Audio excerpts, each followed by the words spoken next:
गरुड़ के बड़े भाई अरुण सूर्य के भयंकर तेज को शांत करने के लिए उन्होंने सूर्य के रथ पर बैठना स्वीकार कर लिया। सूर्य के ताप से एक समय की बात है, कद्रु के पुत्र सर्प मूर्छित हो गए और उनकी माता ने, कद्रु ने इंद्र की स्तुति की। इंद्र ने वर्षा करके सर्पों को स्वस्थ किया, उन्हें प्रसन्न किया। रमणक द्वीप का बड़ा सुंदर वर्णन है और इस रमणक द्वीप में संपूर्ण नाग निवास करते हैं। नागों का लोक ही रमणक द्वीप है, वहाँ निवास करते हैं। वहाँ बिनता को दासी भाव से कद्रु की सेवा में रहना पड़ता था और स्वयं गरुड़ जी को भी दासी पुत्र के जैसा व्यवहार उनके साथ किया जाता था। उन्हें भी बड़ी सेवा करनी पड़ती थी, उन्हें तिरस्कार सहन करना पड़ता था। एक दिन की बात है, गरुड़ जी ने अपनी माता बिनता से पूछा कि माता क्या कारण है, मैं बड़ा पराक्रमी बलवान हूँ लेकिन फिर भी मुझे दासी बन करके रहना पड़ता है, इसका क्या कारण है? महाराज आप माता जी कृपा करके बताओ। माता ने सारी घटना सुना दी कि बेटा तुम्हारी विमाता कद्रु और मैं तेरी माता दोनों में शर्त लगी। उच्चैश्रवा घोड़े की पूंछ काली है कि सफ़ेद, और सफ़ेद न निकल कर वह काली निकल गई। और काली निकलने में कारण यही था कि नागों ने पूंछ में लिपट कर उसे काली कर दिया, पर मैं तो अपना वचन हार ही गई, इसलिए मुझे दासी बनना पड़ा। तो ये दासी के भाव से मुक्त कैसे होगी? बोले वो तो कद्रु के ऊपर है, जब वो मुक्त कर दे तब है। तब कद्रु से पूछा, कद्रु ने कहा कि ठीक है, दासी भाव से मुक्त हो सकती हो, हमारे पुत्रों के लिए अमृत ले आओ स्वर्ग से और हमारे पुत्रों को अमृत पिला दो तो तुम्हारी माता को और तुमको हम दासी भाव से मुक्त कर देंगे। श्री गरुड़ जी अपनी माता की आज्ञा लेकर के अमृत लेने चल पड़े। इन्होंने कहा माँ मैं इतना बड़ा कार्य करने के लिए जा रहा हूँ, अब तक मेरा पेट तो भरे ही नहीं, भूखे काम होता नहीं, तो पहले ये बताओ हमारी खुराक क्या होगी, हमारा भोजन क्या होगा? बिनता ने कहा कि समुद्र के बीच में एक टापू है जिसमें हजारों निषाद रहते हैं, वे अधर्मी हैं। तीर्थ समुद्र जो है संपूर्ण तीर्थों का अधिपति कहा जाता है और उस तीर्थाधिपति समुद्र के तट पर योग यज्ञ जप तप आदि ही करने चाहिए, पाप कर्म नहीं करने चाहिए। आज तो बड़े दुख की बात है महाराज जी, समुद्र के जितने तट हैं वे सब भोग विलास के स्थान हो गए, वो तपस्या के स्थान नहीं रहे, भोग विलास के स्थान हो गए। यह शास्त्र में वर्जित है क्योंकि समुद्र संपूर्ण तीर्थों का अधिपति है। तो समुद्र के टापू पर वे निषाद रहते हैं और वे सब के सब अशुद्ध खान पान वाले हैं, अशुद्ध आचरण वाले हैं, स्वेच्छाचारी और पाप परायण हैं। तो उनके पाप कर्म से समुद्र निरंतर दुखी रहता है। तो समुद्र देवता के दुख को दूर करना, वो टापू पर जितने निषाद हैं उनका तुम भक्षण कर लेना, ये उनको आज्ञा दे दी और इसके बाद तुम अमृत ले आओ। पर बेटा एक बात ध्यान रखना, नचते ब्राह्मणम हंतुम कार्या बुद्धि कथंचन अवध्य सर्वभूतानाम ब्राह्मणो ह्यनलोपमः।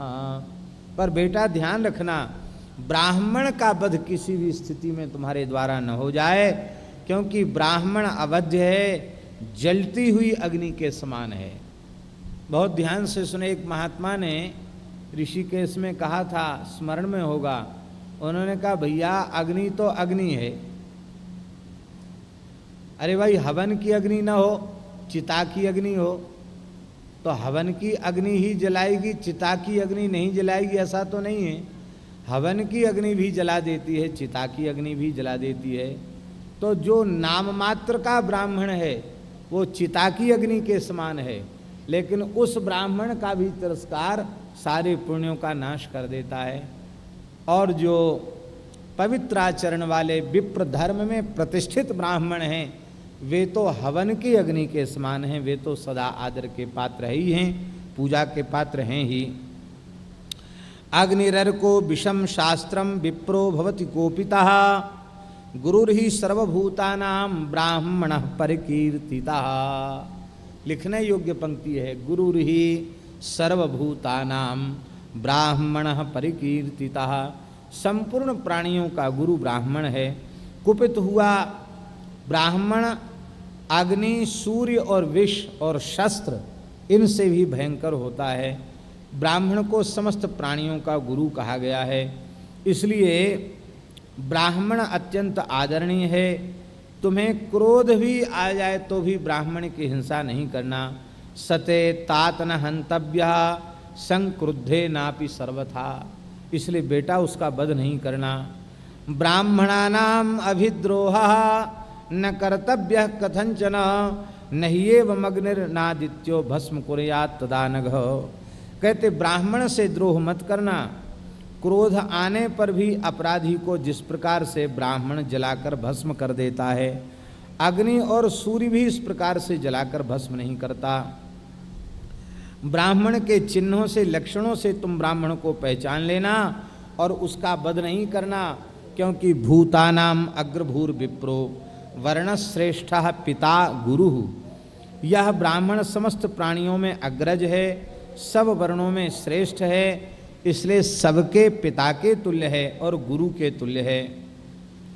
अब गरुड़ जी ने कहा कि माताजी आपने ब्राह्मणों की बड़ी महिमा गाई है, सो आप कृपा करके स्वयं ब्राह्मण का लक्षण और बता दो, मैं कैसे पहचानूं कि ये ब्राह्मण है ये नहीं है।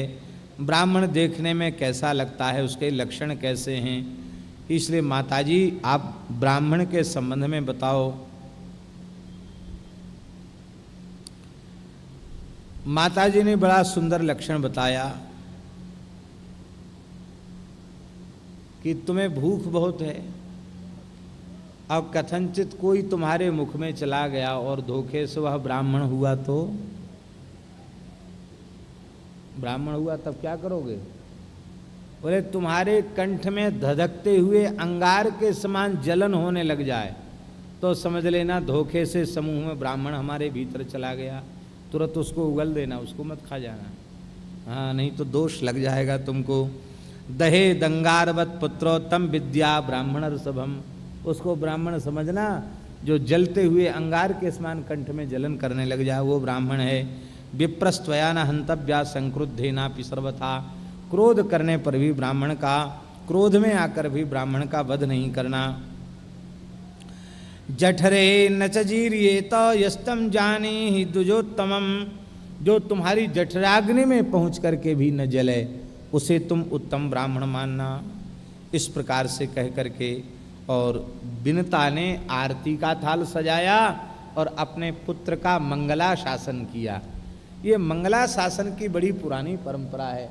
आदि काव्य श्रीमद् वाल्मीकि रामायण में राम जी जब वनवास को जा रहे हैं, माता कौशल्या ने मंगला शासन किया है, पढ़ने योग्य है। महाराज हर समय मंगला शासन की परंपरा हमारे शास्त्रों में वर्णित है। श्री माता विनता अपने पुत्र गरुड़ का मंगला शासन कर रही हैं। पक्षौते मारुतः पातु चंद्र सूर्यौ च पृष्ठतः शिरश्च पातु बन्निष्ठे बसवः सर्वतस्तनुम अहंचते सदा पुत्रो शांति स्वस्ति परायणा। ये पुत्र अग्निदेव तुम्हारे मस्तक की रक्षा करें, वसुगण तुम्हारे सारे शरीर की रक्षा करें, और मैं तुम्हारे लिए अनुष्ठान करती रहूँगी, जप करती रहूँगी, तुम्हारा सब प्रकार से कुशल हो और तुम्हारा मार्ग विघ्न रहित हो और तुम्हारे कार्य सिद्धि हो। अरिष्टम ब्रजपंथानम पुत्र कार्यार्थ सिद्ध है।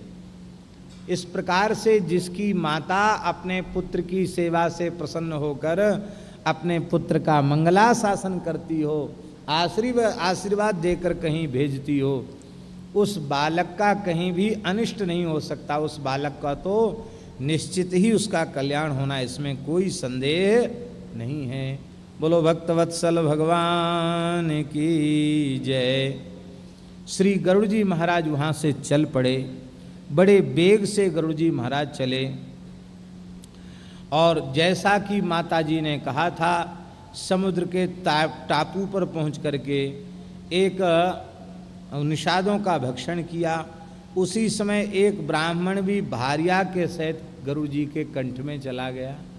जैसे ही गरुड़ जी के कंठ में चला गया, धधकते हुए अंगार के समान वह जलन करने लग गया। तब गरुड़ ने उस ब्राह्मण से कहा कि द्विजश्रेष्ठ, अभी मेरा मुंह खुला हुआ है, जल्दी बाहर निकल जाओ, क्योंकि मेरी माताजी ने कह दिया कि ब्राह्मण सदा अवध्य हैं। तब उस ब्राह्मण ने कहा, देखो वह उत्तम ब्राह्मण नहीं था, वो एक प्रकार से कर्म शून्य ब्राह्मण था। समुद्र के टापू में बस गया और निषाद जाति की स्त्री से ही उसने विवाह कर लिया। अनाचाररत वृषली स्वामी, उसने निषाद जाति की स्त्री से ही उसने विवाह कर लिया। लेकिन ऐसे नाम मात्र के ब्राह्मण को भी, और उस नाम मात्र के ब्राह्मण में भी इतना तेज रहा आया कि कंठ में वह जलने लग गया। उसने कहा, महाराज मेरी भार्या निषाद जाति की है, मैं उसको छोड़कर बाहर नहीं निकल सकता, उसको भी बाहर निकलने दो तो मैं बाहर निकलूँगा, नहीं तो नहीं निकलूँगा। महाराज बड़ा पत्नी भगत था। तब श्री गरुड़ जी ने कहा कि तुम निषादी को लेकर के भी निकल जाओ और अपने जीवन की रक्षा करो। ऐसा कहकर वह ब्राह्मण निषादी के सहित गरुड़ के मुख से बाहर आया और आशीर्वाद देकर अपने देश को चला गया। उस ब्राह्मण के मन में बड़ी लज्जा हुई कि देखो कहाँ ब्राह्मण की ऐसी महिमा कि हम गरुड़ के कंठ में जाकर भी समाप्त नहीं हुए और मैंने अपने ब्रह्मत्व को नष्ट कर दिया। पुनः कठोर तप करके वह ब्राह्मण अपने स्वरूप में प्रतिष्ठित हो गया। ब्राह्मण को अपनी ब्राह्मणता का बोध हो गया कि ब्राह्मण की महिमा कितनी है। इसके बाद उन्हें अपने पिता कश्यप जी का दर्शन हुआ। कश्यप जी ने सारा कुशल समाचार उनसे पूछा और कहा कि बेटा, मनुष्य लोक में तुम्हें पर्याप्त अन्न तो मिल जाता है, तुम्हारी माता कुशल से हैं कि नहीं, तुम्हारे भाई कुशल से हैं कि नहीं, सबका कुशल समाचार पूछा। गरुड़ जी ने सारा समाचार बताया और कहा कि एक बार तो मेरी निषादों के भक्षण से तृप्ति हो गई है, लेकिन अभी मुझे दोबारा भूख लगेगी, उसकी व्यवस्था और आप कर दीजिए, हम क्या पा कर के रहेंगे। कश्यप जी ने कहा कि देखो, यह महान पुण्यदायक सरोवर जो देवलोक में विख्यात है, ये सामने ही सरोवर है। इस सरोवर में एक हाथी नीचे को मुंह किए सदा सूंड से पकड़कर एक कछुए को खींचता है। ये कछुआ पूर्व जन्म में उसका बड़ा भाई था। ये हाथी कछुआ दोनों भाई भाई हैं पूर्व जन्म के। पूर्व जन्म से ही इनका परस्पर वैर चल रहा है। विभावसु नाम से प्रसिद्ध ऋषि थे, बड़े क्रोधी थे। उनके भाई का नाम था सुप्रतीक। अपने धन को बड़े भाई के साथ एक जगह नहीं रखना चाहते थे और सुप्रतीक बार बार धन के बंटवारे का आग्रह करते थे। एक दिन बड़े भाई विभावसु ने सुप्रतीक से कहा कि तुम धन के बंटवारा की इच्छा रखते हो, तो इसलिए हम शाप देते हैं, तुम हाथी की योनि को प्राप्त हो जाओ। कहा तुम कछुए के समान दबा करके धन को बैठे हो, तुम भी कछुआ बन जाओ। तो एक हाथी बन गया, एक कछुआ बन गया। दोनों को इस प्रकार से इस शाप में पड़े हजारों वर्ष व्यतीत हो गए हैं। इसलिए ये दोनों मुक्त तब होंगे जब तुम इनका भक्षण करोगे, तब ये मुक्त होंगे। अब तो महाराज ये गरुड़ जी महाराज ने उस कछुए को और उस हाथी को पंजे में पकड़ लिया। बहुत विशाल का ये हाथी और कछुआ थे, इनको पंजे में दबाकर उड़ने लगे। अब कहाँ बैठकर ये उसका भक्षण करें, ऐसा विचार किया तो एक विशाल सालमली वृक्ष की शाखा पर बैठे। उस शाखा पर 60,000 वालखिल्य ऋषि तप कर रहे थे। आपने जैसे ही वृक्ष पर बैठे शाखा टूटकर गिरने लगी, तब आपने ऋषियों से प्रार्थना की आप शाखा छोड़कर चले जाइए। ऋषि शाखा छोड़ करके चले गए और श्री गरुड़ जी ने उस का भक्षण करके अपनी क्षुधा को शांत किया। यही इनका नाम गरुड़ पड़ा। गरुड़ शब्द की व्युत्पत्ति महाभारत में लिखी है। गुरुम भारम समासाद्योड्डीन एष विहंगमा गरुड़स्तु खगश्रेष्ठ तस्मात् पन्नग भोजन। गुरुम भारम, गुरुम आदाय उड्डीन इति गरुड़ा। गुरुम भारम, बहुत बड़े भार को लेकर भी उड़ सकते हैं।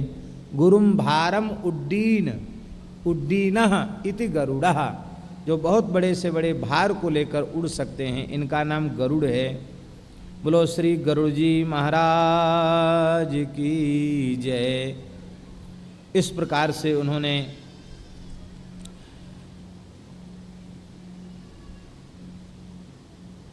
प्रसन्न होकर के अपनी क्षुधा निवृत्ति की।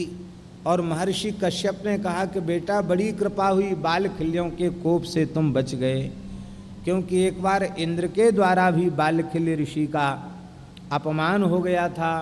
उसका परिणाम इंद्र को भोगना पड़ा था, उनको भोगना पड़ा था।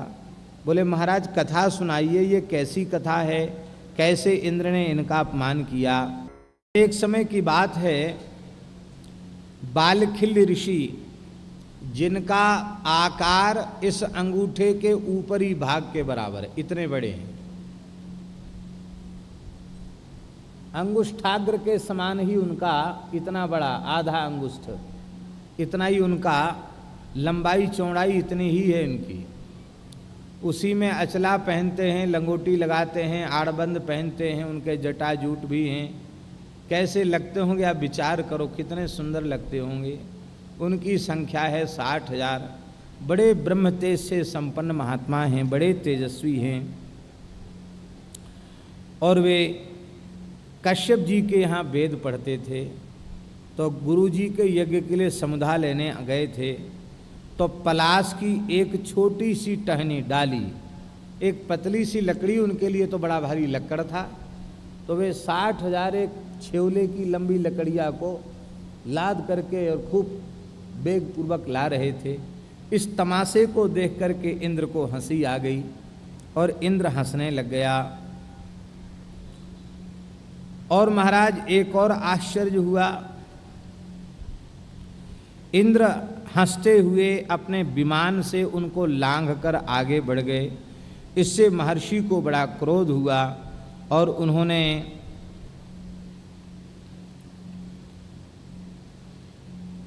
संकल्प किया कि यह इंद्र ब्राह्मणों की हंसी उड़ाता है, यह इंद्र पद पर बैठे रहने लायक नहीं है, इसलिए मैं मंत्रों से आहुति देकर एक नए इंद्र की सृष्टि करूंगा और नया इसको बदल दूंगा। ये इंद्र ठीक नहीं है।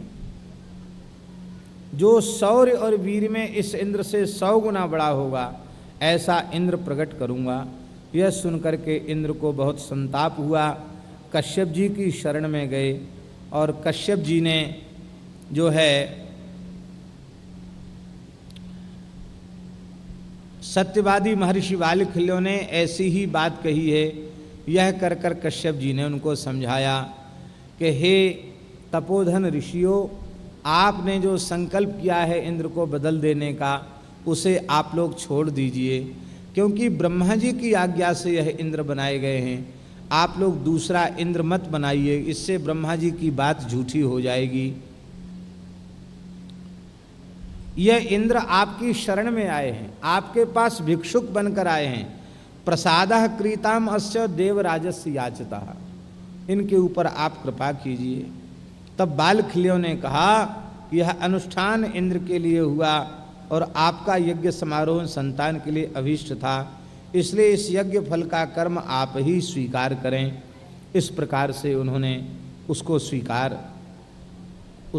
समर्पित कर दिया।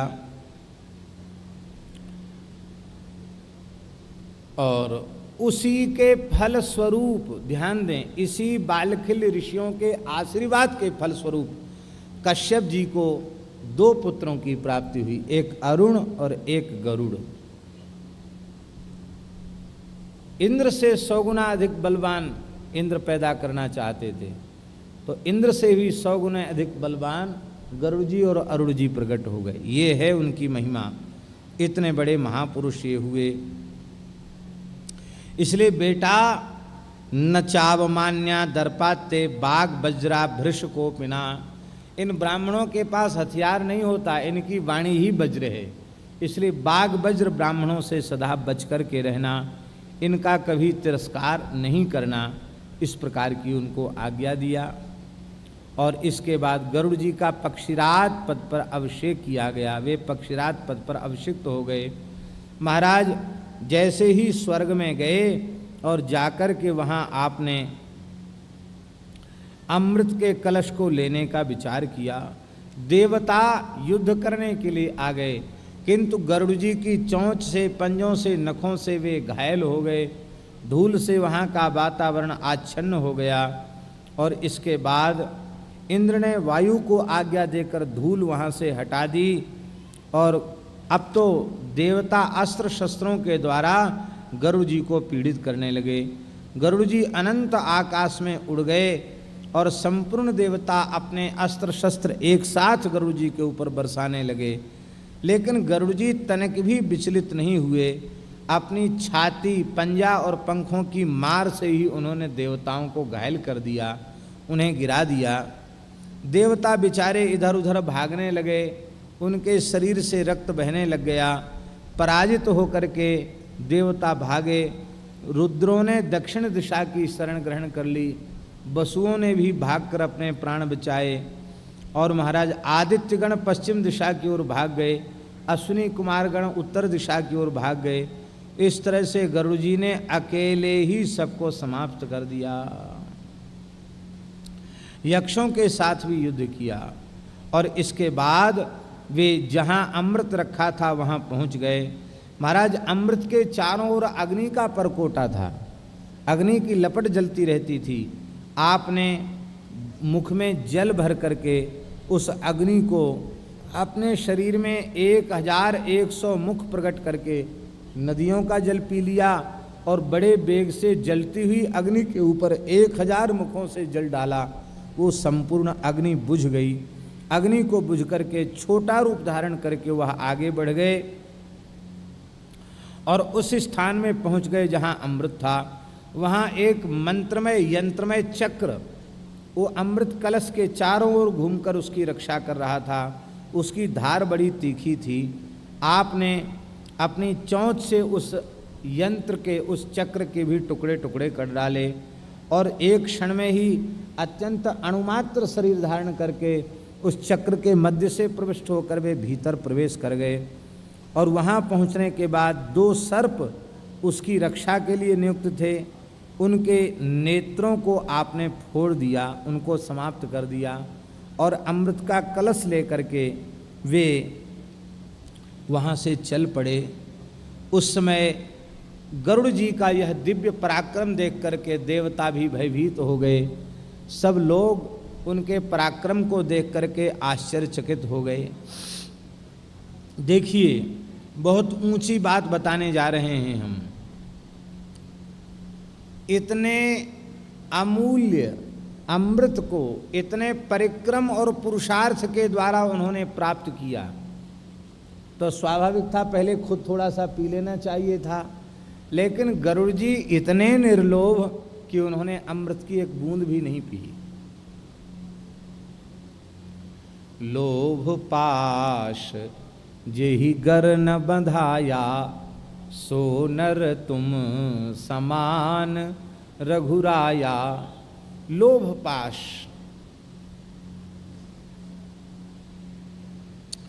आप लोभ से रहित हुए।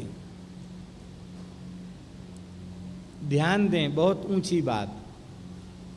गरुड़ जी ने भगवान नारायण की उपासना नहीं की, उनको पुकारा नहीं, उनके दर्शन की प्रार्थना नहीं की और भगवान सामने आकर प्रकट हो गए।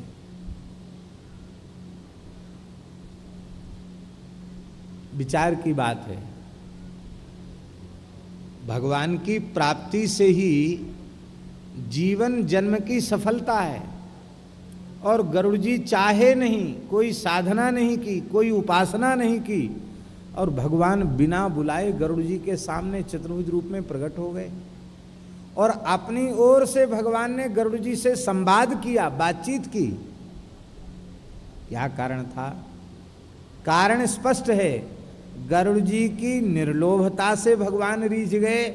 ऐसा लोभ रहित कोई व्यक्ति हो तो भगवान की प्राप्ति उससे सहज हो जाएगी। पृथ्वी के जो 7 खंभे हैं जिन पर ये पृथ्वी टिकी है, गोभी विप्रैश्च वेदैश्च सतीभि सत्यवादवी अलुब्धै दानशीलश्च सप्तभिर्धार्यते मही। इन 7 खंभों में एक खंभा लोभ रहित पुरुष है। दूसरी विशेष बात, गरुड़ जी की मातृभक्ति। गरुड़ जी अपनी माता के बड़े भारी भक्त हैं। तो भगवान ने यह दिखाया कि जो लोभ रहित पुरुष होगा, जो अपनी माता का भक्त होगा, माता की आज्ञा का पालन करेगा, माता को कभी भी दुखी नहीं करेगा, ऐसा जो जातक है उसके बिना भजन साधना के भी मैं उस पर प्रसन्न हो जाऊंगा, मैं उसे सहज दर्शन प्रदान करूंगा। यह भगवान ने मानो भाव व्यक्त किया, प्रकट किया। इसलिए भगवान प्रकट हो गए। विष्णुना च तदाकाशे वैनितेयस्य मेवान् तस्य नारायणः तुष्टस्तेना लौल्येन कर्मणा। यह श्लोक की पंक्ति लिखने के योग्य है। तस्य नारायणः तुष्टः तेन अलौल्येन कर्मणा, तेन अलौल्येन कर्मणा नारायणः तुष्टः। ध्यान से सुने, जो लौल्य का त्याग कर देता है उस पर भगवान प्रसन्न हो जाते हैं। लौल्य माने होता लालच, पदार्थों को भोगने की तृष्णा, इसका जो त्याग कर देता उस पर भगवान प्रसन्न हो जाते हैं। बहुत से लोग ऐसे होते, बढ़िया कपड़ा देखा उनके मन में आ जाते, कपड़ा हमको मिलना चाहिए। बढ़िया आभूषण देखा, ये आभूषण हमको मिलना चाहिए। बढ़िया सुंदर खट्टे मीठे चरपरे पदार्थ देखे तो उनके मुंह में पानी आ जाता है, चाहे भली तबीयत बिगड़ जाए, पर नहीं, तृष्णा पूर्वक वे खा जाना चाहते हैं। ऐसी जिनकी भोगों को भोगने की, पदार्थों को भोगने की लोलुपता जिनके भीतर होती है, ऐसे लोगों पर भगवान जल्दी प्रसन्न नहीं होते हैं। जो लौल्य का त्याग करता है, लालच का त्याग करता है, उस पर भगवान प्रसन्न होते हैं। गरुड़ जी ने लौल्य का, लालच का त्याग किया, इसलिए वे प्रसन्न हो गए। लोलुपता, ध्यान दें, लोलुपता का मूल कारण है अविवेक। विवेक किसी मनुष्य को हो जाए तो उसके भीतर लोलुपता नहीं रहेगी। विवेक नहीं होता है तो लोलुपता बनी रहती है। भगवान के भक्त वैराग्यवान होते हैं, संसार के सभी पदार्थों को भीतर से नाशवान समझते हैं, इसलिए किसी उत्तम से उत्तम पदार्थ को पाने की, भोगने की इच्छा उनके भीतर नहीं रह जाती है। और ऐसे जो जीव होते हैं उनके ऊपर भगवान सहज प्रसन्न हो जाते हैं। भगवान ने प्रसन्न होकर के कहा कि हे गरुड़, मैं तुम्हारी निर्लोभता से, तुम्हारी अलोलुपता से और तुम्हारी मातृभक्ति से मैं अत्यंत प्रसन्न हूँ, तुम्हें वरदान देना चाहता हूँ। तो श्री गरुड़ जी ने कहा कि भगवान, अपनी ध्वजा में आप मुझे स्थान दीजिए, आपका नाम मेरे नाम से हो जाए। भगवान गरुड़ध्वज हो गए। बोलो गरुड़ध्वज भगवान की जय। और इसके बाद भगवान प्रसन्न हुए, बोले तुमको हम अपनी ध्वजा पर स्थान तो दे ही रहे हैं, किंतु हे गरुड़ जी, हम बहुत प्रसन्न हैं और वरदान मांग लो। बोले महाराज, हम आपकी कृपा से अजर अमर हो जाएं, बिना अमृत पिए ही हम अजर अमर हो जाएं।